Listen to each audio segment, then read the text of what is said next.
తెలంగాణ రాజకీయాల్లో Kaleshwaram lift irrigation project వివాదాస్పదమైన సంగతి మనందరికీ తెలిసిందే. బీఆర్ఎస్ హయాంలో అప్పటి ముఖ్యమంత్రి కేసీఆర్ దీన్ని ఎంతో ప్రతిష్టాత్మకంగా చేపట్టారు.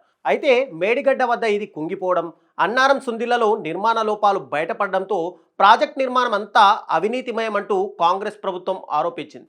అందుకే దీనిపై విచారణకు ఆదేశించింది. Retired judge justice PC Ghosh అధ్యక్షతన ఏకసభ్య కమిషన్ ఏర్పాటు చేసింది. 16 నెలల విచారణ అనంతరం ఈ ఏడాది జూలైలో కమిషన్ నివేదిక సమర్పించింది.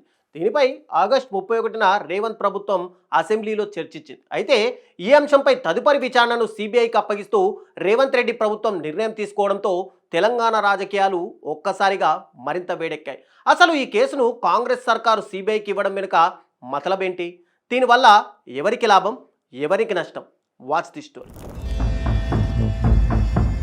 2023 అసెంబ్లీ ఎన్నికల ముందు కాళేశ్వరం ప్రాజెక్టుపై అనేక ఆరోపణలు, విమర్శలు వచ్చాయి. ఇది కేసీఆర్ కుటుంబానికి ఏటీఎంగా మారిందని సాక్షాత్తు ప్రధాని నరేంద్ర మోడీ ఆరోపించారు.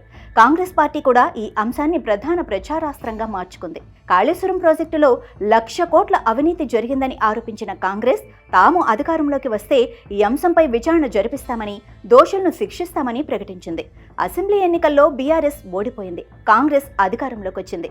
ఎన్నికల ముందు చెప్పినట్టుగానే దీనిపై విచారణకు ఆదేశించింది.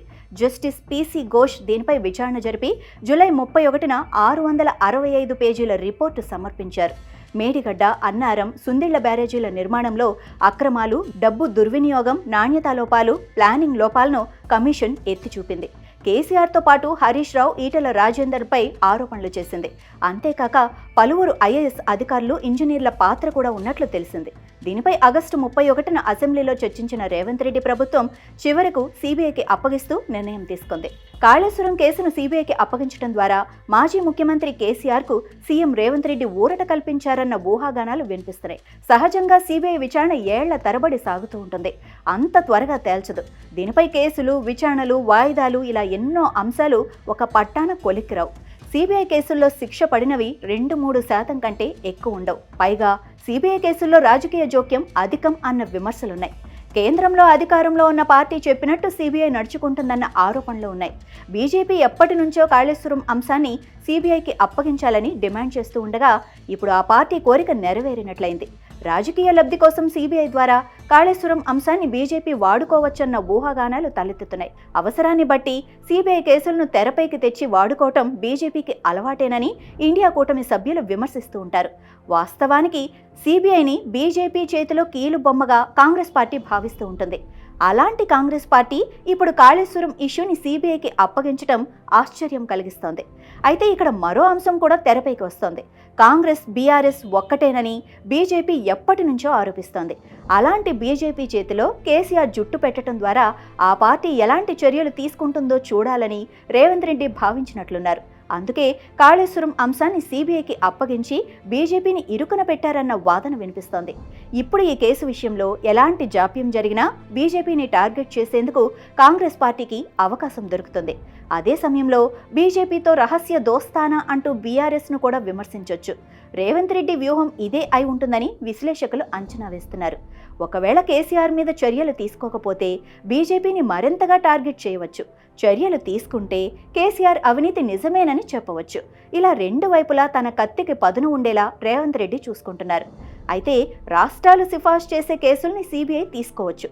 ఖచ్చితంగా తీసుకోవాలా లేదా అన్నది సీబీఐ ఇష్టం. సీబీఐకి ఆసక్తి లేకపోతే బలవంతంగా తీసుకున్నా ముందుకు సాగేదేమీ ఉండదు. ఇప్పుడు సీబీఐకి అన్ని ఆధారాలతో సహా తెలంగాణ ప్రభుత్వం సిఫార్సు పంపాల్సి ఉంటుంది. కేసును సీబీఐ తీసుకుంటుందా లేదా అన్న సంగతి పక్కన పెడితే ఈ నిర్ణయం మాత్రం రాజకీయ వర్గాలను ఆశ్చర్యంలో ముంచెత్తింది. సీబీఐ చేతుల్లోకి కాళేశ్వరం వెళ్ళిందంటే బీజేపీ ఎంత సీరియస్గా తీసుకుంటే కేసు విచారణ అంత సీరియస్గా సాగుతుంది. అందులో సందేహమే లేదు. అందుకే రేవంత్ రెడ్డి ఈ కేసును సీబీఐకి సిఫార్సు చేయగానే బీజేపీ నేతల్లోనూ ఆశ్చర్యం వ్యక్తమైంది. ఇలాంటి నిర్ణయం ఉంటుందని వారు కూడా అనుకోలేదు. అందుకే బీఆర్ఎస్తో పాటు వారు కూడా చర్చ నుంచి బాయ్కట్ చేశారు. సీబీఐకి ఇస్తారని తెలిస్తే బీజేపీ పక్షనేత మహేశ్వర్ రెడ్డి కేసును సీబీఐకి ఇవ్వాలని గట్టిగా వాదించి ఉండేవారు. ఇప్పటికీ బీజేపీని పల్లెత్తు మాట అనలేకపోతున్న కేసీఆర్, బీఆర్ఎస్ నేతలకు ఇప్పుడు కాళేశ్వరం సమస్యలు చుట్టుముట్టడం ఖాయంగా కనిపిస్తోంది. సిబిఐ కాళేశ్వరం అవకతవకలపై కేసు నమోదు చేస్తే ఇక పూర్తి స్థాయిలో సరెండర్ కావాల్సిందే. వారు ఏం చెబితే అది చేయాల్సిందే. దీనిపైనే మరో వాదన కూడా ఉంది. కేసీఆర్కు ఓ రకంగా సిబిఐకి ఇవ్వటం రిలీఫే. సిఐడి విచారణ అయితే ఏ క్షణమైనా అరెస్టు చేస్తారని టెన్షన్ పడాల్సి వచ్చేది. కానీ ఇప్పుడు మాత్రం అరెస్టు విషయంలో నిర్ణయం కేంద్ర ఏజెన్సీది కావటంతో కాస్త ఊపిరి పీల్చుకోవచ్చు.